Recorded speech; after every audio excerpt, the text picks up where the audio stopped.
السلام علیکم، بسم اللہ الرحمن الرحیم۔ آج میری ویڈیو کا عنوان ہے حضرت الیاس اور ایزابیل کا واقعہ۔ 900 سال قبل مسیح سلطنت بنی اسرائیل دو حصوں میں تقسیم ہوئی۔ ایک حصہ یہودیہ کہلانے لگا اور بیت المقدس اس کا دارالحکومت بنا، جبکہ دوسرے حصے کا نام اسرائیل رکھا گیا اور اسرائیل کا دارالحکومت سامرا قرار پایا، جسے آج کا نابلس کہا جاتا ہے۔ اسرائیل کا جو حکمران تھا اس کا نام اخیب تھا۔ بنی اسرائیل خدا کو مانتے تھے اور حضرت موسیٰ علیہ السلام تعلیمات پر عمل پیرا تھے، اور ان کا بادشاہ اخی اب بھی ایک نیک دل بادشاہ تھا۔ اس دور میں فینشیا کی شہزادی کی خوبصورتی کی بہت دھوم تھی۔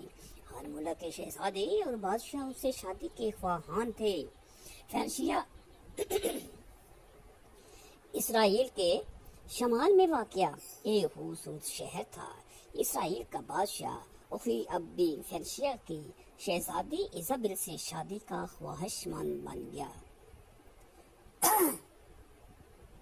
اور ایزابیل اس شرط پر اخی اب کی دلہن بن کے اسرائیل آ گئی کہ محل کے قریب میرے لیے ایک بہت بڑا بت خانہ بنایا جائے گا۔ چنانچہ یہاں سے ایک بار پھر بنی اسرائیلیوں میں بت پرستی کا آغاز ہوا۔ شادی کے بعد شہزادی ایزابیل نے اپنے ملک کا مشہور بت بال کو اپنے محل کے قریب نصب کروا دیا، اور ساتھ ہی ایک بہت بڑی قربان گاہ بھی تعمیر کروا دی۔ روایات میں آتا ہے کہ یہ وہی مشہور بت تھا جس کی شام اور یمن والے سینکڑوں سالوں سے پوجا کر رہے تھے۔ بال بت ایک مشہور دیوتا مانا جاتا تھا۔ وہ خالص سونے کا بنا ہوا تھا اور اس بت کا قد 21 گز اور 4 منہ تھے۔ ہر منہ پر ہیرے جواہرات سے بنا ایک تاج تھا۔ ملکہ ایزابیل نے 400 افراد کو اس کی دیکھ بھال کے لیے مندر میں مامور کر دیا۔ ملکہ ایزابیل نے اپنے ملک سے 200 جھوٹے نبیوں کو بھی بلا لیا، جنہوں نے اسرائیل کے بادشاہ اخیب اور اس کی رعایا میں اس بال بت کی عبادت کے لیے تبلیغ کی، اور آہستہ آہستہ سارا ملک ہی بال بت کی پوجا میں لگ گیا۔ بادشاہ تو ویسے ہی سارا کنٹرول اپنی خوبصورت ملکہ ایزابیل کو دے چکا تھا۔ اس حد تک مشرکانہ عقائد پھیل گئے کہ اسرائیلیوں نے ان 200 پجاریوں کو اپنا نبی مان لیا اور دل و جان سے بال بت کی پوجا کرنے لگے، اور اس سے متصل قربان گاہ میں ہر روز قربانی کی جانے لگی، اور ہر مہینے نئے چاند کی رات ایک خوبصورت لڑکی کو بھی قربان کیا جاتا تھا، اور اس کا خون بال بت پر وار کر پجاریوں کے سروں پر لگایا جاتا تھا۔ اس کے بعد وہ اپنی قوم کی بیٹیوں کے لیے دعا کرتے۔ یہ بات عام ہو گئی کہ لڑکیوں نے اپنے بال تک بنانا چھوڑ دیے، کہیں انہیں خوبصورت سمجھ کر بال بت کی نذرانہ کر دیا جائے۔ بس پھر اللہ پاک نے ان لوگوں کو دی ہوئی ڈیل ختم کی اور اپنے پیارے پیغمبر حضرت الیاس علیہ السلام کو ان کی طرف مبعوث فرما دیا۔ بت پرستی اور کفر و شرک میں غرق اس قوم کو راہ راست پر لانے کے لیے حضرت الیاس علیہ السلام نے تبلیغ شروع کر دی۔ تاریخی روایات میں حضرت الیاس کا شجرہ نسب حضرت ہارون علیہ السلام سے جا ملتا ہے۔ آپ شہر جلعاد میں پیدا ہوئے۔ انجیل میں آپ کو ایلیا بنی کے نام سے پکارا گیا ہے۔ تفسیر ابن کثیر کے مطابق آپ کا نسب نامہ کچھ یوں ہے: الیاس علیہ السلام بن یاسین بن فخاس بن یعزاز بن ہارون علیہ السلام۔ حضرت الیاس کا دور حضرت حزقیل علیہ السلام کے بعد اور حضرت الیسع علیہ السلام سے پہلے کا ہے۔ چنانچہ حضرت الیاس اللہ کے حکم سے بال بک شہر پہنچے اور دین کی تبلیغ کا کام شروع کیا۔ یہ یاد رہے کہ اس شہر کا نام بالبک بھی بال بت کی وجہ سے پڑا تھا۔ آج بالبک لبنان کا سب سے قدیم شہر مانا جاتا ہے۔ آج بھی وہاں پر کھنڈرات اس بستی کی تباہی کا منہ بولتا ثبوت ہے۔ حضرت الیاس کی تبلیغ کے بارے میں اللہ پاک قرآن پاک میں فرماتا ہے، تم ڈرتے کیوں نہیں؟ کیا تم بال کو پکارتے اور اسے پوجتے ہو اور سب سے بہتر پیدا کرنے والے کو چھوڑ دیتے ہو؟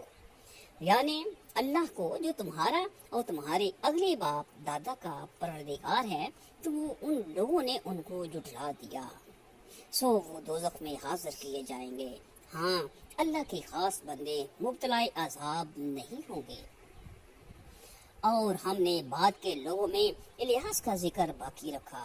الیاس پر سلام ہو، بلا شبہ ہم نیکوکاروں کو ایسا ہی بدلہ دیتے ہیں۔ بے شک وہ ہمارے مومن بندوں میں سے تھے۔ سورۃ صافات 123 سے 132۔ جب حضرت الیاس نے اسرائیل بادشاہ اخی اب ملکہ ایزابیل اور ساری اسرائیلی قوم کو بال بت کی پوجا سے روکا تو 2-4 لوگوں کے علاوہ کسی نے آپ کی بات نہ مانی، بلکہ ملکہ ایزابیل حضرت الیاس کو تبلیغ سے روکنے کے لیے منصوبے بنانے لگی۔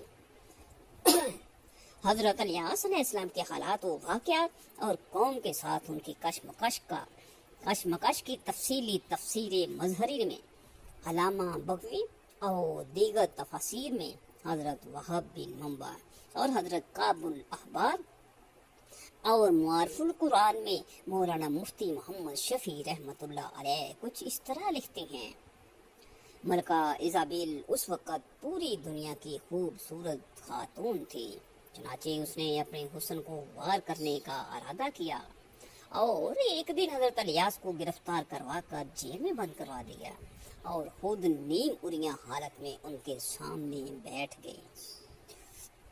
ملکہ ایزابیل ایک خاص قسم کا پرفیوم بھی استعمال کرتے تھے کہ جب بھی وہ کسی مرد کے سامنے جاتے تو اس پرفیوم سے وہ اپنی ذہنی حالت کھو بیٹھتا تھا اور پاگلوں کی طرح ایزابیل کے جسم کے گرد گھومنے لگتا۔ لیکن اللہ کے پیغمبر حضرت الیاس پر نہ تو اس پرفیوم کا کوئی اثر ہوا اور نہ ہی ایزابیل کا حسن کام آیا، بلکہ حضرت الیاس نے ایزابیل کو اٹھا کر دیکھا تک نہ تھا، بس وہاں بھی کہتے رہے کہ تمہارے 200 نبی جھوٹے ہیں اور میں اللہ کا نبی ہوں اور تمہیں بھی یہ خدا کی عبادت کی تبلیغ کرتا ہوں۔ اس کے بعد حضرت الیاس بے انتہا اذیتیں دی گئیں۔ کیسے رہا ہونے کے بعد آپ کو پریشان کیا جاتا رہا اور جب آپ کو قتل کرنے کا منصوبہ بنایا گیا تو آپ علیہ السلام نے اللہ نے حکم سے افتادہ غار میں پناہ لی اور اللہ پاک سے یوں دعا کی، اے اللہ میرے معبود اسرائیل پر شدید قحط نازل فرما کہ یہ لوگ میرے پاس بارش کے لیے بھاگے ہوئے ہیں۔ اللہ پاک نے آپ کی دعا قبول فرمائی اور 3 سال تک ایسا قحط پڑا کہ بنی اسرائیل کے جانور مرنے لگے، اناج ختم ہو گیا اور چراگاہیں ویران ہو گئیں۔ حضرت الیاس علیہ السلام اللہ تعالیٰ کے حکم سے اخیب سے ملے اور اسے کہا، یہ عذاب اللہ تعالیٰ کی نافرمانی کی وجہ سے ہے اور اگر تم اب بھی باز آ جاؤ تو یہ عذاب دور ہو سکتا ہے۔ میری سچائی کے امتحان کا بھی یہ بہترین موقع ہے۔ تم کہتے ہو کہ اسرائیل میں تمہارے معبود بال کے 200 نبی ہیں، تم ایک دن ان سب کو میرے سامنے جمع کرو، وہ بال کے نام پر قربانی پیش کرے اور میں اللہ کے نام پر قربانی کروں گا۔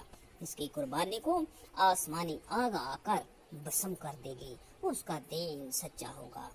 سب نے اس تجویز کو خوشی خوشی مان لیا، چنانچہ کوہ کربل کے مقام پر یہ اجتماع ہوا۔ بال کے جھوٹے نبیوں نے اپنی قربانی پیش کی اور صبح سے دوپہر تک بال سے التجائیں کرتے رہے مگر کوئی جواب نہ آیا۔ اس کے بعد اللہ کے نبی حضرت الیاس علیہ السلام نے قربانی پیش کی جس پر آسمانی بجلی گری اور اس کو لے گئی۔ یہ دیکھنا تھا کہ بہت سے لوگ فوراً سجدے میں گر گئے کہ الیاس ہی سچے نبی ہیں۔ اس کے بعد آپ علیہ السلام نے دعا کی تو بارش بھی ہوئی۔ اس کے بعد حضرت الیاس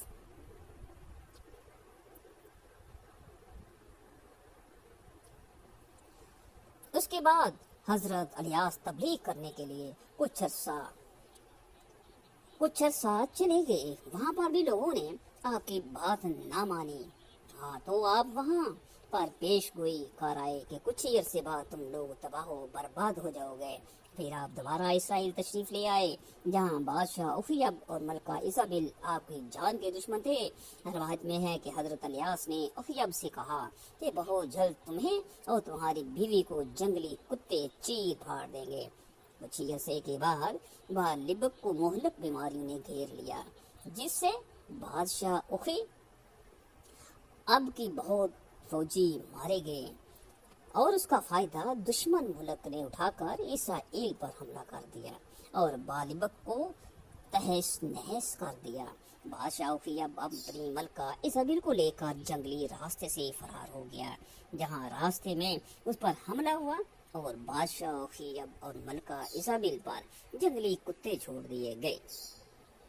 دوستو، یہ تھا اس حسن کی دیوی کا انجام جس کی لاش کے ٹکڑے بھی شاید کسی کو نہیں ملے ہوں گے۔ اب بات کرتے ہیں اس سوال کی جو کہ اکثر لوگوں کے ذہنوں میں ہے کہ آیا حضرت الیاس زندہ ہیں یا کہ وفات پا گئے ہیں۔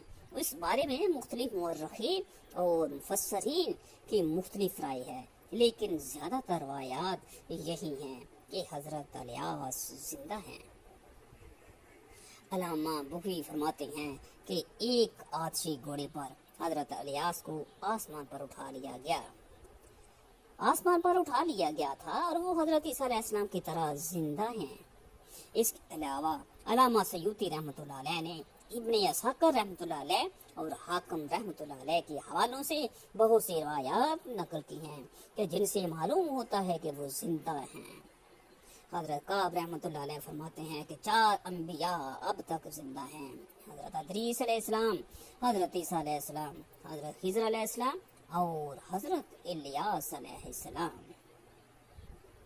حافظ ابن کثیر رحمۃ اللہ علیہ لکھتے ہیں کہ یہ روایات صحیح نہیں ہیں، ان روایات کی صحت بعید ہے، اور حضرت الیاس علیہ السلام کا مزار مبارک لبنان کے شہر بالبک میں ہے۔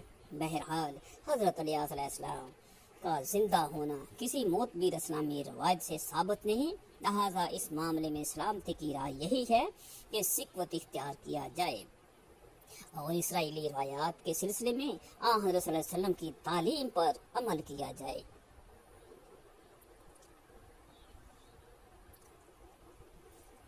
اب آخر میں ہم دعا کرتے ہیں اللہ پاک ہماری تمام بہنوں کو اچھے اور مناسب رشتے عطا فرمائے، اور مجھے اور آپ سب کو سننے والے کو اللہ تعالیٰ کے حکم اور حضور پاک صلی اللہ علیہ وسلم کی سنت کے مطابق چلنے کی توفیق عطا فرمائے۔ آمین آمین ثم آمین۔ فما علینا الا البلاغ المبین۔